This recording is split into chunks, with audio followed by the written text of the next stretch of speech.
Okay, standard 2 का जो question answer जो पोएम हम पढ़े थे स्टैंडर्ड 2 का एकदम फर्स्ट चैप्टर, पोएम का नाम था आवर क्लासरूम। ओके, इसका और जो लेखक है उसका नाम है बेट्सी फ्रैंको। ये एक लेखिका है एक्चुअल में। इसका जो क्वेश्चन आंसर है मतलब टिक मार्क वगैरह वो ऐसे ही मैं बुक में ही करके दिखा रही हूँ।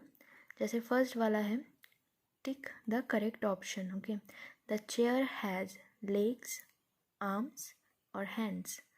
तो इसको हमें कविता के रूप से ही मिलाना है, मतलब कवि जैसे लिखे हैं ना कविता में, जैसे यहाँ पे पढ़ने को है द चेयर हैज़ आर्म्स, साफ साफ लिखा हुआ है द चेयर हैज़ आर्म्स,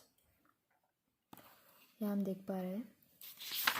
तो यहाँ पे भी वैसा ही होगा, आर्म्स में होगा, बी में करेक्ट टिक करना है। ओके, एंड उसके बाद the kites have tails, hands और टीथ। तो यहाँ पे टेल्स होगा, द काइट्स हैव टेल्स, ये भी यहाँ पे है। The kites have long and twirly tails. हो गया। 3 नंबर में है the books have spines, tongues, feet. Spines होगा, ए होगा, क्यों? क्योंकि यहाँ पे लिखा है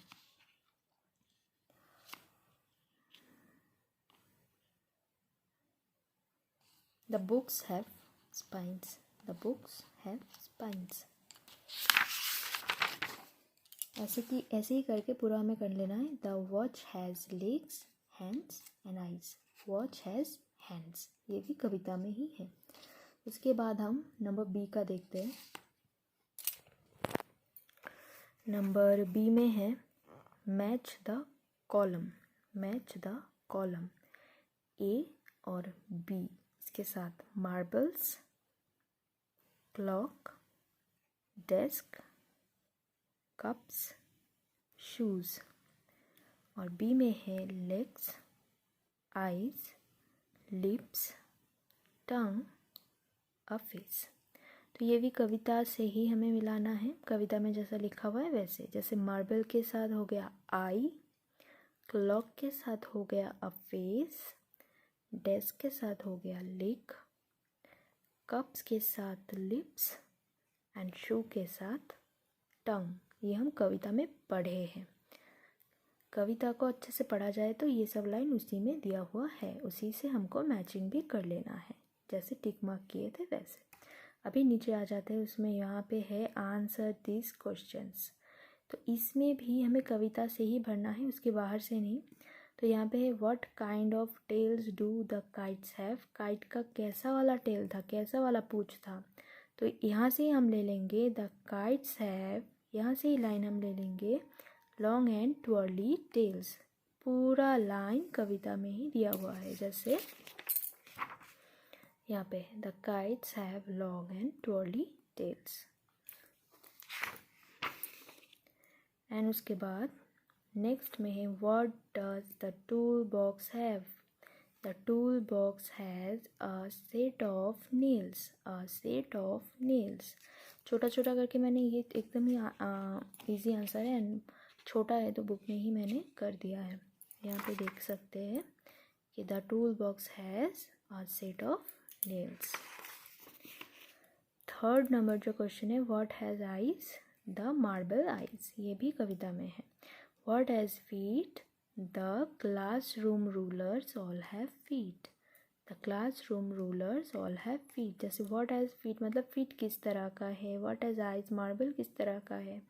what does the tool box have, tool box के अंदर क्या क्या है। व्हाट काइंड ऑफ नेल्स, कैसे तरह का जो है काइट का टेल है, मतलब पूंछ है।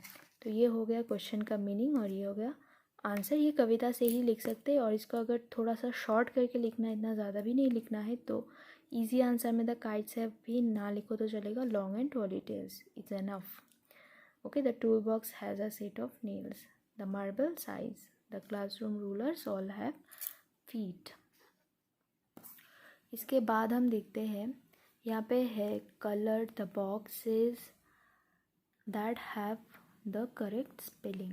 जो जो बॉक्सेस में स्पेलिंग करेक्ट है, मतलब ठीक ठाक स्पेलिंग लिखा हुआ है, उनको कलर करना है और जिसमें गलत है उसको छोड़ देना है। जैसे यहाँ पे मैंने कलर नहीं किया है, पर समझाने के लिए ये घर बैठे लॉकडाउन के टाइम पे ये कॉपी में लिख के उसमें कलर कर सकते हैं। ठीक है, तो इसमें मैंने जो करेक्ट है उनको मैंने टिक कर दिया है और जो रॉन्ग है उसको मैंने क्रॉस कर दिया है। यहाँ पे देखो, क्लासरूम, ये वाला स्पेलिंग, 3 तरह के स्पेलिंग दिया हुआ है 3 कॉलम में। ठीक है, इसमें से एक करेक्ट है और 2 है गलत। नेक्स्ट में ये क्लासरूम सही है, ये क्लासरूम और ये क्लासरूम का स्पेलिंग गलत है। यहाँ पे देख सकते हैं कि सरप्राइज़ का ये वाला गलत है, ये सही है, ये गलत है। ऐसे ही करके पूरा दिया हुआ है। एंड उसके नीचे का भी देख लेते हैं। री राइट दिस सेंटेंसेस करेक्टली। ये जो सेंटेंसेस दिया हुआ है इसको री राइट करना है। Use capital, only use capital letters for the special names and also the being the sentences. Sentences के अंदर और जहाँ पे कैपिटल लेटर की ज़रूरत है उसको हमें भरना है और रीराइट करना है। जैसे आई लिव इन मुंबई, यहाँ पे आई छोटे हाथ का दिया हुआ है तो यहाँ पे आई बड़े हाथ का होगा और लिव इन मुंबई जैसे का तैसा ही लिखना है। Derek is a good swimmer. ठीक है, ये जो नाम है DREK, तो नाम का भी ये डी बड़े हाथ का होगा, तो ये यहाँ पर डी बड़े हाथ का करना। देखो लिख दिया है मैंने यहाँ पे, my friends visited London last year, तो यहाँ पे माई का जो एम है वो बड़े हाथ का लिखना है। Gita and Abdul love writing poems, तो यहाँ पे जो गीता है यहाँ का जी बड़े हाथ का होगा। एंड अब्दुल का भी हम बड़े हाथ का कर सकते हैं, जो मैंने लिखा नहीं है क्योंकि नेम यूजुअली बड़े हाथ का ही हम लिखते हैं, तो अब्दुल का भी ए बड़े हाथ का ही होगा। ये मैंने लिखा नहीं है, ये लिख लेना क्योंकि ये फर्स्ट सेंटेंस है, ये तो बड़े हाथ का होगा ही, उसके साथ नाम का ये अब्दुल का भी ए बड़े हाथ का होगा, मतलब बड़े अल्फ़ाबेट का होगा, कैपिटल होगा। ठीक है, कैपिटल लेटर में ये ए भी होगा, जी भी होगा। यहाँ पे mum bake a yummy cake today, यहाँ पे मम का मतलब मम्मी ही बोल रहे हैं, मदर, तो यहाँ पे एम बड़े हाथ का होगा। और यहाँ पे आई लव वॉचिंग कार्टून्स, तो यहाँ पे आई भी बड़े हाथ का ही होगा। तो ये कॉपी में सारा उतार के उसके बाद हम करेक्ट कर सकते हैं, ये सारे चीज़ हम कॉपी में कर सकते हैं। और इसके बाद ये जो है यहाँ पे भी कुछ एक्टिविटीज़ दिया हुआ है, ये हम नेक्स्ट वीडियो में देखेंगे। ओके।